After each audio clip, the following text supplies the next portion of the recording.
David Pakman Show at davidpakman.com.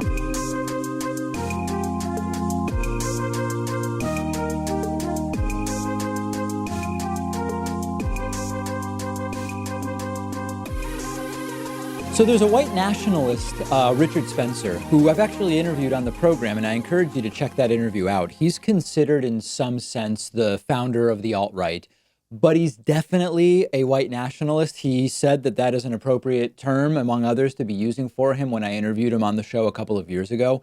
And Spencer has now been, they're calling it outed, but I don't actually know that that's the right term. He's been, quote, outed by an audio tape where he uses all of the angry, vitriolic slurs that many white nationalists use about Jews and about black people. Now, you might be saying, well, why is it notable that a white nationalist was using those terms about Jews and black people?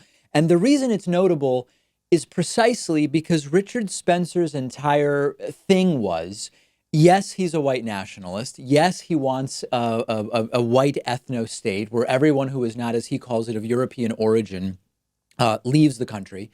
But he's an educated, articulate, elegant, well-dressed guy who wants those things. And he wants those things to happen respectfully or something. I mean, within the context of how respectfully can you have an ethnic cleansing, right? But the idea is he doesn't scream at people. He doesn't use racial slurs. He wants it all to be peaceful and for everybody to agree that races are going to separate. Now, all along, and this is why I say that the term outed is maybe a bit of an exaggeration, anyone with any common sense probably guessed that behind closed doors, Richard Spencer was just your normal, average white supremacist racist. But he was able to kind of keep up the facade for some time.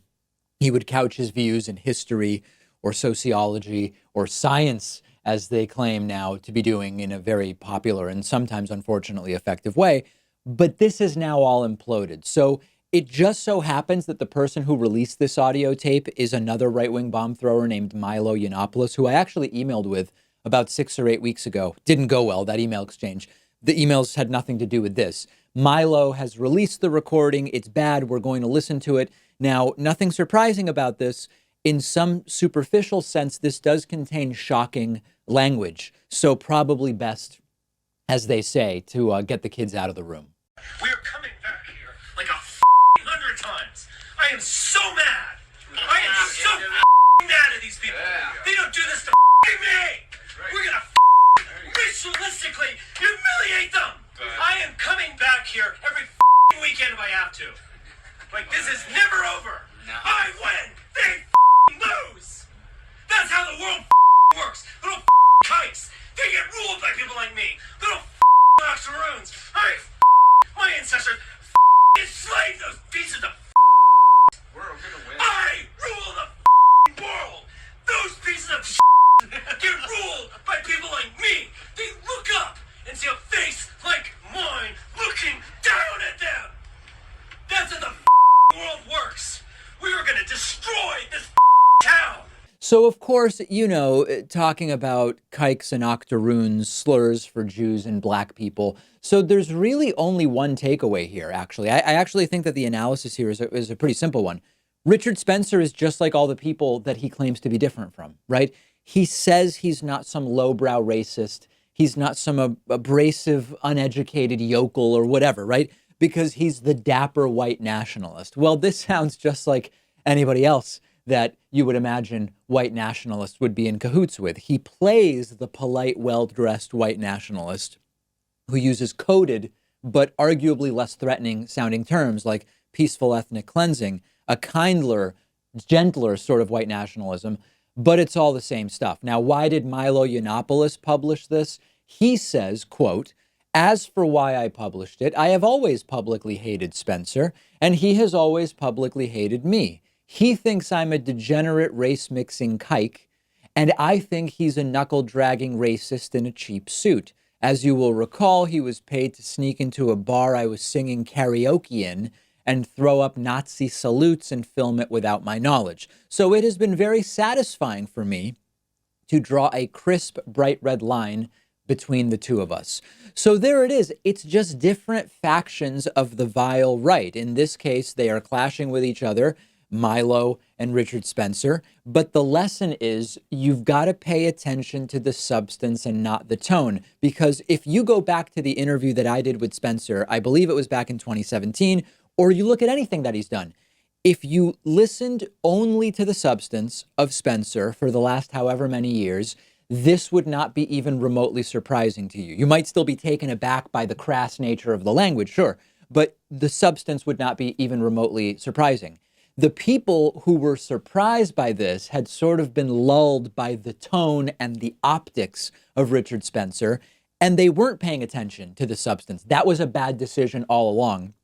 And this is just confirmation of that. Nothing new, nothing unusual, nothing we haven't heard before, just surprising some people because they understood Richard Spencer to be more of a, quote, academic, educated white nationalist. Nothing new here, and we'll see if anything develops as far as the release of the actual tape and Milo Yiannopoulos' involvement, although it may be, another one of Milo's attempts to reinsert himself into the political dialogue, at least within some enclaves of the internet, after he was essentially completely pushed out after comments about, I'm trying to remember, is it technically pedophilia or was it hebephilia? Now I don't remember. In any case, comments that were they were not well received even by many of the factions of the right that had previously embraced Milo.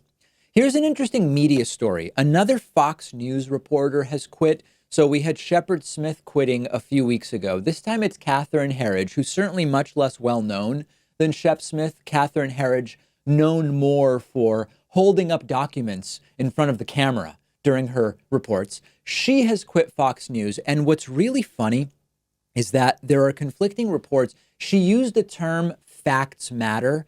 She used it in a statement that was released by her outgoing employer, Fox News, and she used the term facts matter in a statement by her new upcoming employer, CBS News. She's going from Fox News to CBS News. But what's very interesting is that depending on which of the two statements you read, the interpretation of facts matter either can appear to be praise for Fox News or an attack against Fox News. Take a look at the two statements. So the statement released via Fox News was, I have received great personal satisfaction from mentoring the next generation of reporters and producers and sharing my journalistic values, that facts matter and enterprise reporting will always win the day. This one seems to imply that at Fox News, she was able to share her value that facts matter. Now, when you look at the CBS News statement from Catherine Herridge, CBS News has always placed a premium on enterprise journalism and powerful investigations. I feel privileged to join a team where facts and storytelling will always matter, which, of course, the second one sort of suggesting that at CBS News, facts always matter, but where she's coming from at Fox News, facts did not always matter, which, of course, we know. Now, as far as Catherine Herridge is concerned, even if this is her taking a stand against the propaganda echo chamber of Fox where facts don't matter, I mean, if she's not necessarily saying it, I will, and most of you know that facts do not matter at Fox News. I have a hard time feeling super proud of this stand that she's taking, if it is indeed what she's doing. She's been there for a very long time. Nothing has actually changed now on Fox News, where now it's clearly the right thing to do if you care about facts to quit. But at some point in the past, if you cared about facts, it was okay to be at Fox News. And she's also not a particularly recognizable face there anyway. So I'm not going to, make any positive assessments of what she's doing here. But the interesting story is a broader one about some of the Fox News departures of the last couple of years. So we had Megyn Kelly starting some time back after a very public sort of dispute with then candidate Trump. We had Shep Smith more recently. And then, some smaller contributors like Catherine Herridge, who have just more quietly disappeared from Fox News. But in the end, and this is really the big story, Fox is still crushing the ratings. There are some concerning numbers that I'll tell you about in a moment, but Fox News is still widely dominating the cable news ratings. Now, there's an argument to be made that Fox News is the place for a particular type of audience, and therefore they're sort of coalescing audiences that on the other side are kind of split between a broader variety of news outlets. That's the mathematical argument, but you can't deny that they're still widely crushing the ratings. The one area where Fox is not doing so well, and this may be interesting upcoming as we get into the 2020 election, adults 25 to 54 are considered like the important demographic in the news world. Sometimes they're referred to as the demographic that matters. Fox is down 5% in total primetime viewers this past October compared to the previous October of 2018. They're down 13% in total day viewers. They are down 25% in the primetime key demographic that we're talking about, age 25 to 54.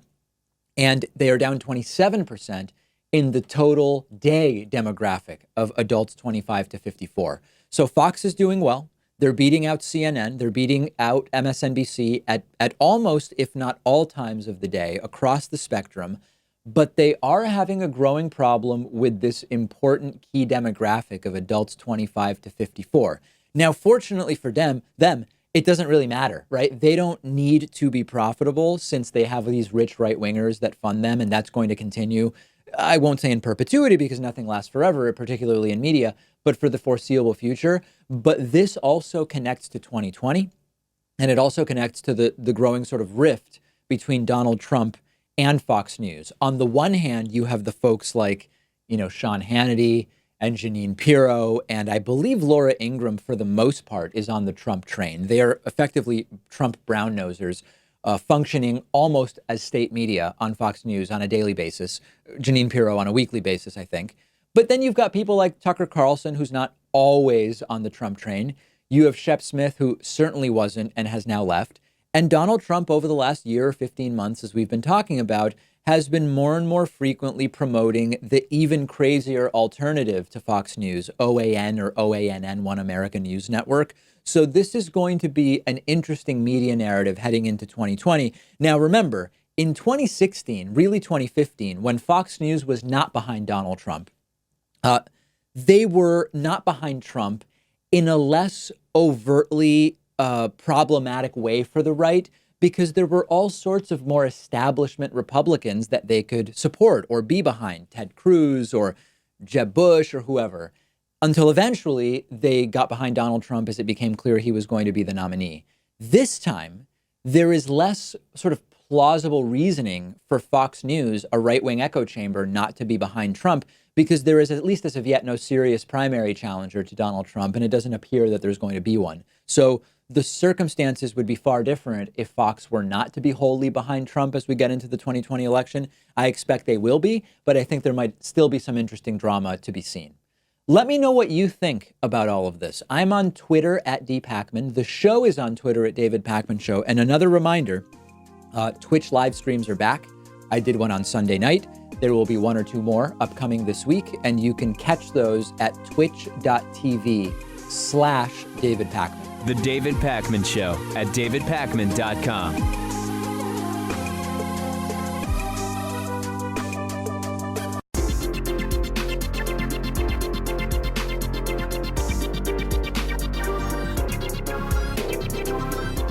The David Pakman Show at davidpakman.com. Today's new members of the day are Consuelo McQuinn and Maureen Van Westrup. Thanks to both of you for being David Pakman Show members. Membership, the number one funding source for the program. We are primarily a viewer-supported and listener-supported program. Sign up at davidpakman.com/membership. Also want to say thanks to Angela Smalley, who is today's longtime sustaining member of the day. Angela's been a member for almost 5 years, which is a long time, longer than Trump has been president, even though it probably doesn't feel that way. There's a new report that, if true, is the most shocking revelation in the entire Jamal Khashoggi fiasco since its inception. And if this is actually true, it's actually arguably much worse than the Ukraine scandal, which is already a major, major scandal. The Spectator is reporting that whistleblowers can allege with evidence, that's whistleblowers plural, that Donald Trump's son-in-law, Jared Kushner, personally gave the green light, personally okayed on the phone with Saudi Crown Prince Mohammed bin Salman to go ahead and arrest journalist Jamal Khashoggi, who, of course, we know after being arrested was killed and dismembered at the Saudi Arabian consulate in Istanbul, Turkey. The gravity of this is almost inconceivable.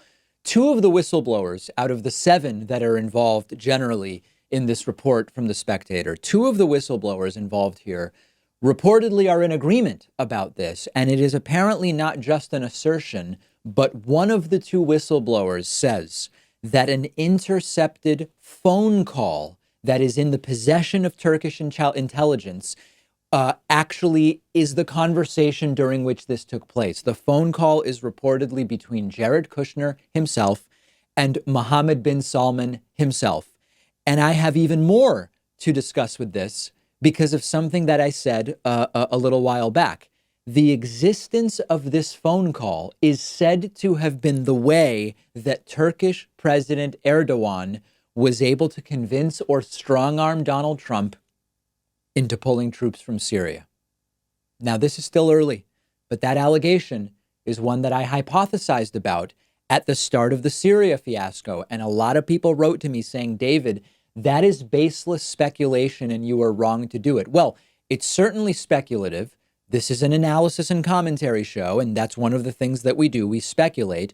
But there were reasons to do that speculation, primarily that there was no sensible explanation for the timing of Donald Trump's decision to pull troops from Syria. This is my clip from 3 weeks ago, and a lot of people were angry with me for it. Take a listen. And then we start to speculate. Does Erdogan have something so bad on the killing of Jamal Khashoggi that if it were to get out, it would be even more devastating that Donald Trump didn't do a damn thing about it, instead selling more weapons to Saudi Arabia? It's a possibility. Yeah, that is now exactly what is being alleged, that Erdogan has something so bad on Trump that Trump's son-in-law personally okayed to Mohammed bin Salman the arrest of Jamal Khashoggi in this case, which led to Khashoggi's killing, that he was able to force Donald Trump to pull troops out of Syria.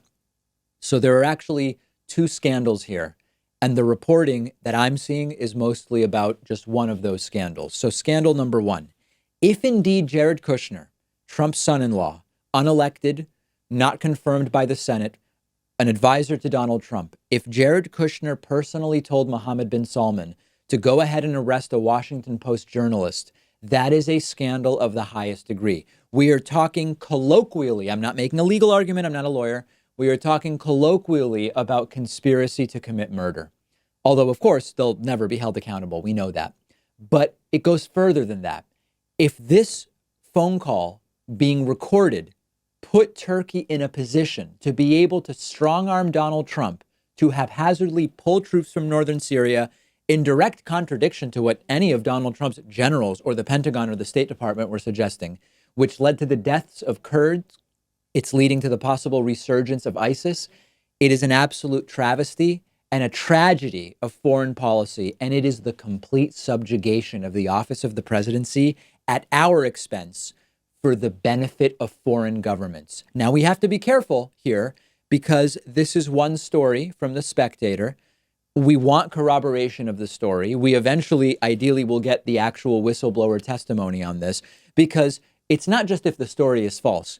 If even some element of the story is not exactly as described, we already know that the Trumpists will jump all over it as fake news, as evidence of the media's corruption. And even if the story is off by a fraction, they will discredit the entire thing. But the truth is the opposite. If even a fraction of this story is true, if one whistleblower says Kushner okayed the arrest of Jamal Khashoggi instead of 2, if Turkey did strong-arm Trump on troops in Syria using anything related to Khashoggi, if any element of this story is true, it is a scandal of the highest order that, I mean, listen, I'm still trying to process the entire thing. And with scandal fatigue, they all start to sort of blend together. But my immediate impression is that this is arguably bigger than any other scandal of the Trump presidency because of the gravity and disgusting, vile nature of it. That is what is being alleged as of right now. By the time you listen to this, by the time you watch this, maybe we will know more. In a week, who knows what we will know? But this is number 1.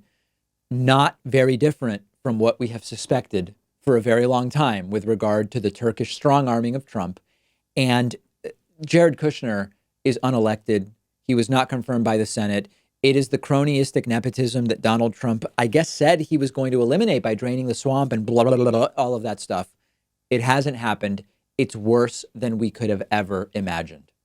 What's also worse than we could have ever imagined is the degree to which Donald Trump and people around him are desperate to endanger the life, really the lives, not only of the Ukraine whistleblower, but of the whistleblower's family as well. Now, I told you at the start of the Ukraine whistleblower fiasco that Donald Trump and his acolytes will not stop until the whistleblower is in danger. And it actually is starting to seem like they will not stop until the whistleblower potentially loses their life.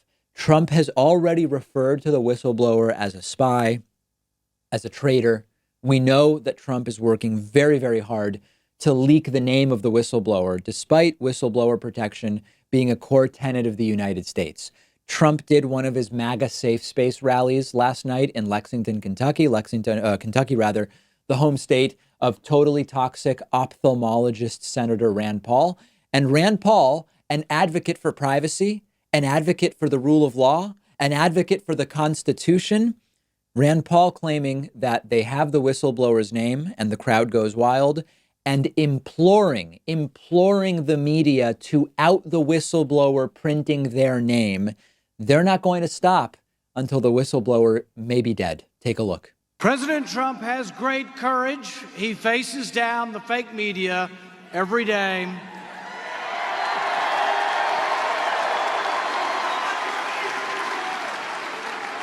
But Congress needs to step up and have equal courage to defend the president.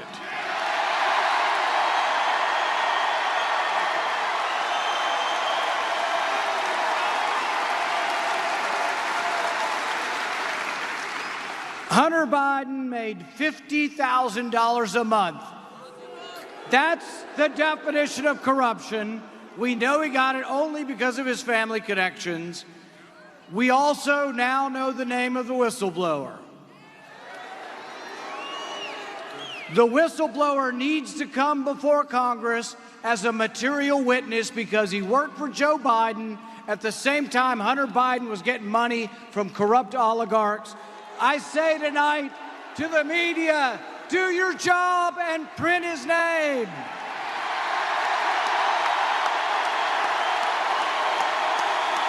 The crowd cheers that they know the name of the whistleblower. They want him outed, which will, of course, immediately endanger not only the life of the whistleblower, but of their family as well. This is the type of thing that Trump brown-nosers like Rand Paul do when they're on good terms with Trump. But then sometimes those relationships with Donald Trump go bad and Trump abandons them. They have a falling out, and later they'll say, yeah, maybe that was a mistake. I don't stand behind everything I did in support of Trump. And when it comes to Rand Paul, it's particularly hypocritical because Rand Paul, again, has been touting his entire political career. He's all about the Constitution. He's all about the framework that was established in the United States of America around privacy rights. This has been his entire career. And here is Rand Paul, privacy advocate Rand Paul, rule of law advocate Rand Paul, talking about let's violate the framework upon which our country is based in violation of the whistleblower's privacy rights for his political gain, to ingratiate himself with Donald Trump, who he's been golfing with regularly. Another touch, by the way, I don't know if you were listening, you didn't see this. If you watched that clip we just played, they gave the Trumpists standing on the stage behind Trump T-shirts that say, read the transcript, which is Trump's continued reference to the idea that if you just look at the transcript, it completely vindicates Donald Trump of any wrongdoing. Now, of course, they didn't release a transcript of the phone call. They released what seemed to be about 7 or 8 minutes of conversation from a phone call that we know lasted a half hour, which is, by the way, extraordinarily incriminating of Trump. Trump is not cognitively strong enough to recognize that the quote transcript, even the small pieces of it that were published, does not vindicate Trump. It's incriminating. But they gave everybody on stage shirts that say read the transcript. Now, what they are asking for here in terms of media, go ahead and out the whistleblower. This runs counter to the law. Now, you can feel that politically the whistleblower should be outed. You might take that position as a political position. But the whistleblower is protected by law. And Donald Trump and Rand Paul claim to be about law and order. And law and order says that the whistleblower's identity must be protected. So they're all jumping on this messaging. Here is Donald Trump 2 days ago saying the same thing. Expose the whistleblower, which any reasonable person interprets as instantly endangering the life of the whistleblower. Well, the whistleblower gave a very inaccurate report. And as you know, certain of the media released information about a man that they said was the whistleblower. I don't know if that's true or not. But what they said is he's an Obama person. It was involved with Brennan, Susan Rice, which means Obama. But he was like a big anti-Trump person, hated Trump. And they said terrible things. Now, I don't know if it's true or not, but that was reported by some of the media, so you'll have to find out. I don't know why the media is not on it, because the whistleblower gave a very inaccurate report about my phone call. My phone call was perfecto. It was totally appropriate. But he gave a report, he or she, but according to the newspapers, it's a he. They think they know who it is. You know who it is. You just don't want to report it. CNN knows who it is, but you don't want to report it. And you know, you'd be doing the public a service if you did. The whistleblower gave a false report. And because of that false report, people thought bad things were done. And then you had Schiff go out and speak before Congress and before the American people and give a false story. He made up a story. And then I released, after all this was done, I released, and everybody said he didn't do anything wrong. But the whistleblower should be revealed. This is an incitement of violence against the whistleblower. I mean, listen, you can say Trump is not personally saying attack the whistleblower, but it is in practice an incitement of violence against the whistleblower because they're being exposed immediately endangers their life. It's also increasingly irrelevant, though, okay? And let me explain this to you. We have Lieutenant Colonel Alexander Vindman. We have, according to The Spectator, which I talked about earlier today, 7 new whistleblowers. We have Donald Trump's partial transcript itself, which is massively incriminating. So the initial whistleblower becomes less and less relevant every time that their claims are corroborated. Think about when someone calls the police and reports a burglary or a crime of some kind, and they want anonymity. But the police show up and they investigate, and they find other witnesses that saw the same thing. They find evidence that corroborates that initial anonymous report. It no longer matters who originally made that first anonymous report. The whistleblower that Donald Trump wants outed is increasingly irrelevant as we have witnesses who were in the room, who heard the July 25 phone call between Trump and Ukrainian President Zelensky. We have Lieutenant Colonel Alexander Vindman. So Trump is doing what he does best. It's really the only thing he can do, which is deflect the blame, try to distract the media, make the story an adjudication of the initial whistleblower. And you know that this is not going well because whenever you hear others come to Trump's defense, like Rand Paul in this case, they don't defend Trump's actions because Trump's actions are not defensible. They attack the whistleblower. They goad the media. And there's another important element here that we have to consider. By doing this, they are also intimidating future potential whistleblowers. And I've said this before. When you make a big show of publicly calling for the outing of a whistleblower, you are sending a message to others who know things that says, if you come forward, we will publicly, on the national stage, try to out you and your life will be at risk and the life of your family will be at risk. It's sick, it's anti-American, and we can't allow them to get away with it. We really can't.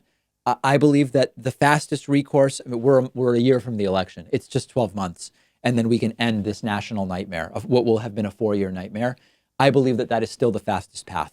Make sure you're following The David Pakman Show on Instagram for more of this story and others at David Pakman Show.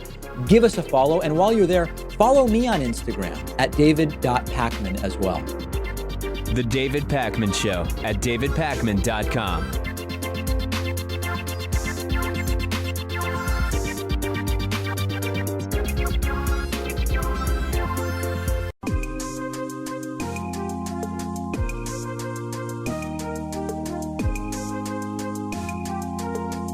Welcome back to the David Pakman Show. I alluded to this yesterday on the members-only bonus show that there's growing concern among Donald Trump's staffers about how they can avoid confusing him. And the extent to which Donald Trump is confusable is a growing area of concern for the people that are working around him on a daily basis. One such example is that Donald Trump's aides were looking for Twitter to put in place a 15-minute delay on Donald Trump's tweets such that they could maybe be canceled or fixed or modified before they go out. I'll get to that in a moment. But there's a really interesting storyline that's growing from reporting by Politico and others about how Donald Trump is being kept away from certain people simply to avoid confusing him. And it's like dealing with a 9-year-old kid. And in fact, I would argue it's actually like dealing with a cognitively limited 9-year-old kid. Here's an example. Shortly after Ukrainian President Zelensky was elected, an actual Ukraine expert, the whistleblower that we now know as Lieutenant Colonel Alexander Vindman, who's at the center of a lot of controversy right now, Vindman was set to brief Donald Trump about Zelensky. Why? Well, it made sense. Vindman is an actual Ukraine expert. Trump needs to know what's going on in Ukraine. It makes sense to have an expert brief Trump about that issue. Trump staffers at the last second told Vindman, you know what? Don't show up. Trump will become confused by your presence because Donald Trump is under the impression that this other guy, Kashyap Patel, is actually the expert on Ukraine. Now, what's hilarious is that Kashyap Patel is not an expert on Ukraine. Patel was a Devin Nunes staffer. Devin Nunes, of course, the completely bogus and disgusting and depraved Republican congressman. Kashyap Patel has no expertise on Ukraine. He has no knowledge on Ukraine, but Donald Trump believed that Kashyap Patel was the expert on Ukraine. And staffers said, you know, if Vindman shows up to talk to Trump about Ukraine, Trump will become confused. So they tell Vindman, don't show up, even though Vindman is actually the Ukraine expert. This is tragic. This is sad, but it's also disturbing when it comes to, in order to avoid confusing Trump, people who aren't actually our real experts on subject matter are being chosen to brief Trump, and the real subject matter experts are being kept out of the entire thing. Here's another example. It's the Twitter thing, which I mentioned. Donald Trump's aides at one point were considering asking Twitter to effectively reprogram the way that the platform works just for Donald Trump's account to instate a 15-minute delay on Donald Trump's tweets. This was earlier in Trump's presidency, and they wanted to do it without Trump's knowledge. And what was going on is that Donald Trump's tweeting was obviously so problematic from day one, and staffers were struggling with how to manage it. Trump was obviously not going to allow someone the power to okay or not okay his tweets. So the idea was, let's secretly go to Twitter and let's have them put a 15-minute delay on Donald Trump's tweets. And during those 15 minutes, staffers presumably would be able to either edit tweets, delete them, talk Trump out of them, whatever the case may be. Understand the scope of this, where Trump is so erratic in his behavior, but also reacts so negatively to any attempt at controlling or modifying his behavior, that staff were looking at asking one of the largest social media platforms in the world to program in functionality just for Donald Trump's account, specifically to avoid the embarrassment and problems that Donald Trump's tweeting was causing. Never mind, by the way, how potentially abused the tool could be. Imagine if you are one of Trump's staffers and you see that Donald Trump writes a tweet and you've got 15 minutes to act on that tweet. And you know that it's a tweet that could, for example, tank the stock price of a publicly traded company. During those 15 minutes, you could go and short that stock to make a financial gain, windfall really, from what you now can predict pretty safely, because Donald Trump's tweets move the markets, will be an upcoming shift in a share price. It's dangerous. It's stunning that this is something that they would even consider asking a platform like Twitter to do. And the reality is something that we've known for a long time. The people around Donald Trump have to treat the guy like, as I said, a poorly behaved or even cognitively limited kid, despite the fact that he is, a wealthy 73-year-old white guy born with a silver spoon in his mouth who has not ever known any actual adversity in his entire life, and yet still believes that he is the greatest victim of the unfairness of the world, as he constantly talks about witch hunts and presidential harassment and how unfairly he's treated by the media. It is like dealing with a kid. That is what staffers are increasingly describing. Sad, but dangerous as well. We have yet another major court decision that says, yes, Donald Trump's tax returns can and should be turned over to the New York State criminal investigators that are investigating him, which is yet another failed attempt by Donald Trump to prevent the release of those tax returns. Now, I assume that this will be appealed to the Supreme Court. Maybe by the time you watch or listen to this story, it already will have been. We will see if the Supreme Court ultimately takes the case. But if so, that is increasingly Donald Trump's Supreme Court, and they may well find in his favor. So I'll reset the details for you. There is a criminal investigation going on into Donald Trump and into Donald Trump's business. It's happening at the New York State level. They attempted to obtain Donald Trump's taxes and the taxes of Donald Trump's business for the investigation. This was blocked. This was ignored initially. Lawsuits were filed. This went to court. One court said it is correct and okay for the documents to be turned over to the investigators. Donald Trump's lawyers appealed. And once again yesterday, another court said it is okay for Donald Trump's taxes to be given to the investigators. This was the 2nd District Federal Appeals Court. Trump's federal lawyer, another one of them, this guy's name is William Consovoy. He's been arguing all along that on the one hand, this is merely a politically motivated fishing expedition, so it's wrong. But on the other hand, he's also arguing you can't investigate a sitting president anyway. Now, the entire premise is very legally dubious. We do have the Justice Department memos, which are really about policy. They're not about the law, which say it is not the policy of the federal Justice Department to charge a sitting president. Now, that has nothing to do with investigating a sitting president.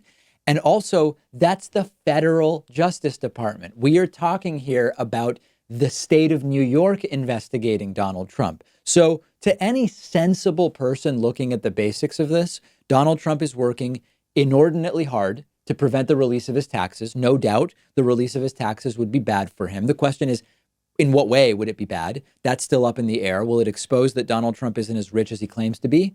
Would it expose financial fraud committed by Donald Trump? We don't really know.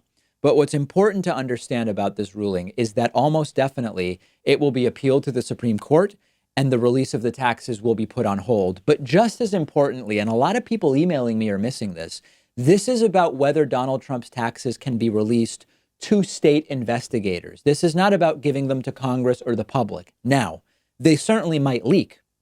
But even if the taxes are given to state investigators, if and until there's a trial of some kind, in principle, this will not make the taxes public, again, unless they are leaked, which is always a possibility. But ultimately, if the Supreme Court takes this case, and my guess is that they will, otherwise Donald Trump's taxes get sent to investigators, it becomes up to the Supreme Court, which is made up of some justices that Donald Trump personally selected, who will get to decide whether our systems of checks and balances are effectively not nullified. And what you have to understand is that this administration has been a total scofflaw, flouting the law on dozens of requests and subpoenas. This is one we're hearing about because the topic of Trump's taxes is more widely interesting. But by one analysis, this year alone, the Trump administration has either blocked or ignored more than 86 subpoenas and requests. We may eventually see Trump's taxes, we may not.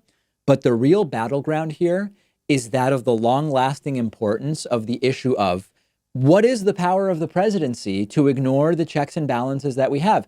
Do checks and balances really still exist when the president is able to get away with ignoring any of the ones that they don't like? And so far, Donald Trump is winning big. I mean, just like really big on that issue.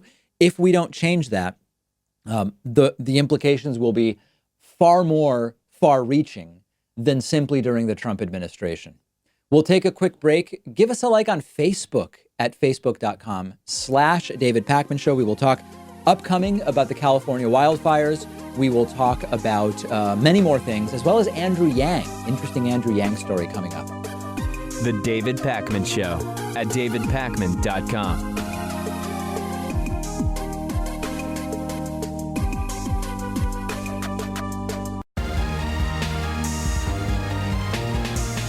The David Pakman Show at davidpakman.com.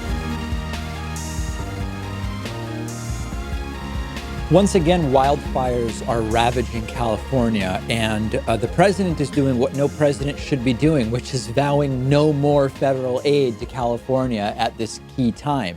Trump and right-wingers have been using the California wildfires to spread what is a combination of anti-science nonsense, but also sort of like the most toxic version of partisan politics that you can imagine, which is when people's lives are at stake. I actually saw a clip last week of Fox News host Tucker Carlson and cultural critic Dave Rubin saying you can blame the wildfires on left-wing wokeness and political correctness. Trump has previously said all sorts of nonsense about the wildfires as well, including how this is all the fault of forest management, which he has no idea what that even means. The latest fires are really bad. The last I looked, over 200,000 acres of land destroyed, people fleeing homes, 115, 125 maybe structures that have been damaged by the fires. At least 3 people killed so far. That number sadly may be climbing. So what does Donald Trump do? He tweets insults at the California governor, Gavin Newsom, and says no more aid for California. Quote, the governor of California, Gavin Newsom, has done a terrible job of forest management. I told him from the first day we met that he must clean his forest floors, regardless of what his bosses, the environmentalists, demand of him. Must also do burns and cut fire stoppers every year as the fires rage, fire apostrophe S, by the way, as the fires rage, the rage belonging to the fires, and California burns. It is the same thing. And then he comes to the federal government for money help. No more. Get your act together, governor. You don't see close to the level of burn in other states. Yeah, because their circumstances are totally different topographically. But our teams are working well together in putting these massive, many fires out. Great firefighters. Also, open up the ridiculously closed water lanes coming down from the north. Don't pour it out into the Pacific Ocean. Should be done immediately. California desperately needs water, and you can have it now. Gavin Newsom immediately shooting back on Twitter that Trump shouldn't even really be talking about this because he doesn't even accept climate science, saying, quote, you don't believe in climate change. You are excused from this conversation. So there's a lot here that's sick. Now, of course, if you're the president and you tell a state, one of the states that you are also the president for, you tell a state that's suffering from horrible wildfires that you're cutting off aid, it's disgusting. People are dying literally because of the fires. Second, Trump talking about water lanes from the north. This guy has no idea what he's talking about. I mean, truly no idea. He's referring to these rules that don't allow farmers to drain all the water from rivers. And you have to let some of the water flow into the oceans naturally as the planet is supposed to work. And Donald Trump is apparently furious with that. He thinks it's some kind of leftist mismanagement to allow rivers to function normally. Donald Trump is then using people's homes and property and lives, their lives here being lost, to be flippant about climate change and to throw political retribution at a state that he doesn't like. It has a Democratic governor. He's constantly embattled with Nancy Pelosi, Congresswoman from California. But California is filled with both Democrats and Republicans. Not that should even matter, not that it should even make a difference because they're all Americans. I hope that historians are properly documenting everything that is taking place here so that the sick and vile nature of this administration isn't lost to history, because that would be a tragedy. The administration is tragic. Its actions are tragic, but forgetting the horrors of this administration would also be tragic. And if this guy wins re-election, this exact kind of pettiness, although to call it pettiness is too soft, right? It's more than pettiness, it's worse than that. This is what we would expect to be in overdrive if Donald Trump is reelected and knows that he doesn't have another election to win or to deal with at the tail end. Is this how cheap life has become under Donald Trump? Homeless children, kids in cages, who cares? There are political points to score. Fires are killing people. Well, the governor is a Democrat, and something rivers and the ocean, no more aid for you. It's horrifying. And imagine what lessons our kids are being taught implicitly by this president. When you have a president that behaves this way and children see it, what lessons are we teaching kids based on the behavior of this madman? Truly sad. And hopefully, without Trump's help, they can get the wildfire situation under control in California. One of the themes or strategies of the Republican Party under the current administration is projection, right? It's accuse others of doing what you do. It's a very common tactic, but it's really been sort of on steroids under the current administration. Now, this isn't new. They've been doing it for a long time. It's just taken on a particularly sort of special significance under Donald Trump. Hillary's information security is terrible. She can't be trusted with documents and classified information. Trump is using unsecured phones that he refuses to have screened, and his family is using private email for government business. Oh, projection, right. Trump is going to stop cronyism, and he's going to drain the swamp, and then he hires half of his immediate family and fills his cabinet with rich cronies. You get the idea. But on the Ukraine-Joe Biden story, they've actually been doing one of the most acute projection jobs that we've ever seen. Donald Trump and his family are self-enriching from the presidency, but he insists and he accuses Joe Biden and his son Hunter of self-enriching from Biden's former vice presidency. Don Jr. went on TV, like I told you last week, and said, I wish I could make millions from my dad's presidency, talking about the Bidens. But of course, Don Jr. is making millions from his dad's presidency. Only the blindest loyalist could miss the reality here, or someone who's cognitively limited, and that wouldn't be something to make fun of. I mean, if that's the case, then you wouldn't necessarily understand the nuances of what's going on. And it has now been scaled up once again to these cartoonish levels, with Donald Trump criticizing Joe Biden for supposed ethical lapses involving helping his son Hunter get a privileged position, while Trump is simultaneously plugging Don Jr.'s new book, off of which he will, of course, make a whole bunch of money.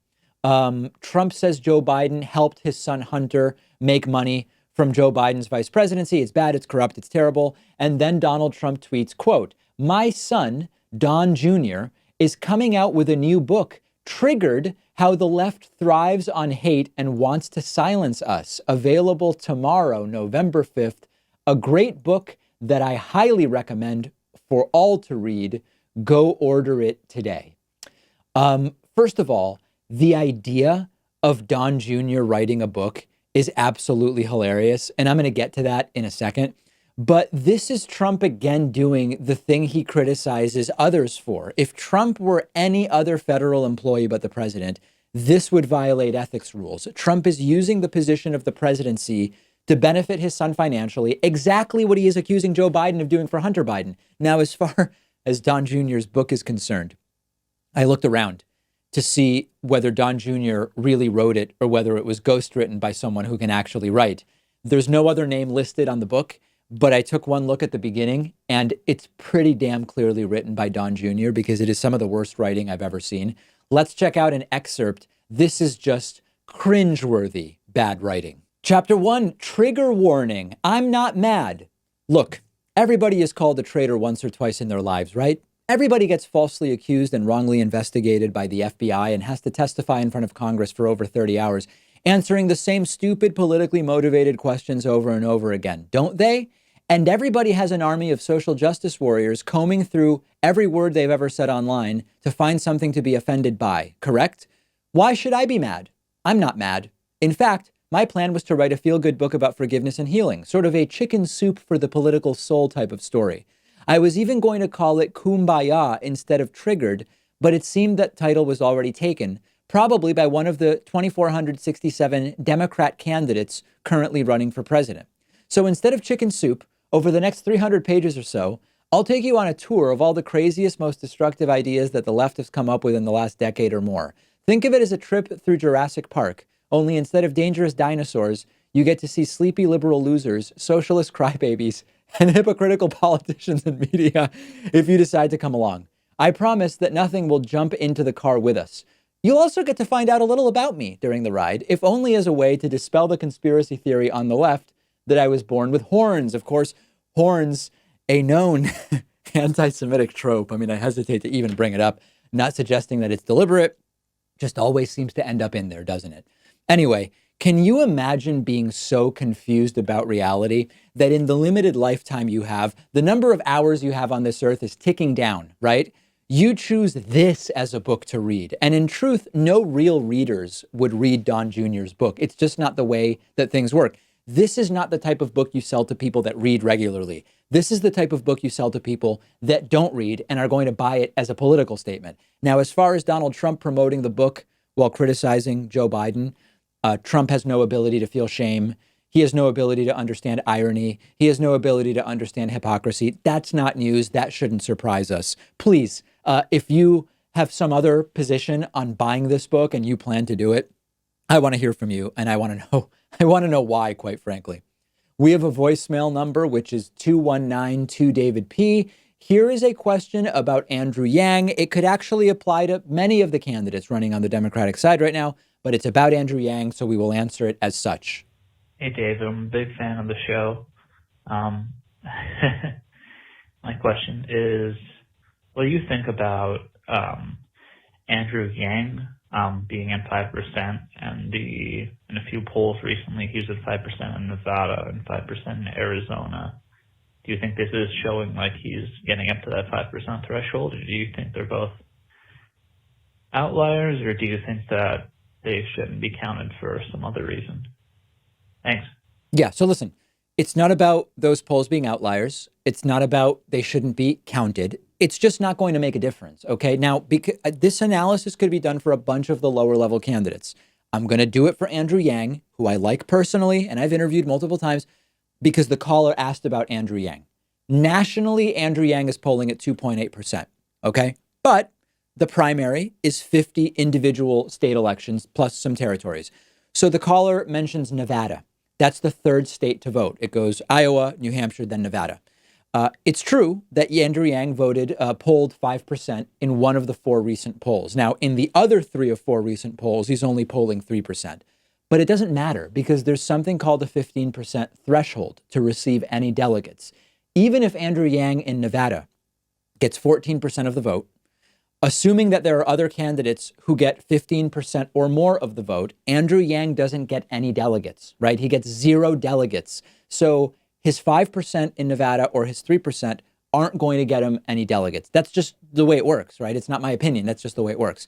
Then you go to Arizona. It's true. There is a poll out of Arizona where Andrew Yang has 5%.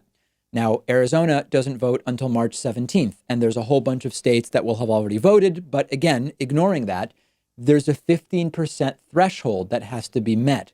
If Yang gets his 5% of the vote in Arizona, in almost every circumstance, he gets 0 delegates. So I'm not trying to bust anyone's bubbles. I'm just wondering if some people don't know the primary process and how that threshold works.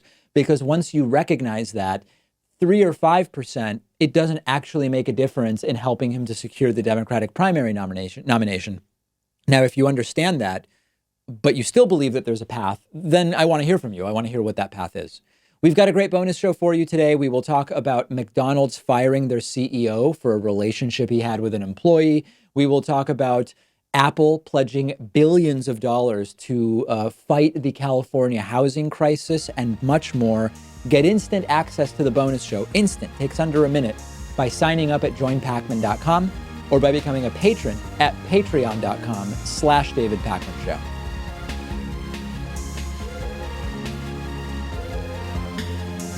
The David Pakman Show at davidpakman.com.